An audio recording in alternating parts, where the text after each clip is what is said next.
Hi అండి.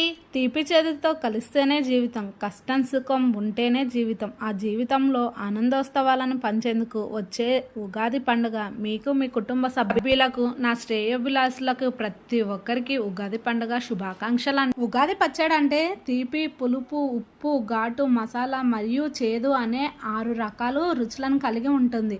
ఈ మిశ్రమాన్ని ఎలా తయారు చేసుకుందామో చూసేద్దాం. చింతపండును 1 అవర్ నానబెట్టేసుకొని పక్కన పెట్టుకోవాలి. తర్వాత వగరు వేసుకొని, తర్వాత ఆకు, తర్వాత బెల్లము, కారము, ఉప్పు, తగినంత నీళ్లు కూడా పోసేసుకొని బాగా కలిపేసుకోవాలి. ఆ తర్వాత నేను మార్కెట్లో దొరికితే వీటిని కూడా తీసుకొచ్చాను, ఎక్స్ట్రా డెకరేషన్ కోసం ఉంటుందని. ఈ విధంగా బాగా కలిపేసుకొని ఒక 1 అవర్ బాగా నానబెట్టేసుకోవాలి. అప్పుడే టేస్ట్ అనేది చాలా బాగుంటుంది. ఈ విధంగా చేసేసుకొని తాగైతే ఉగాది పచ్చడి రెడీ అయిపోయినట్టే.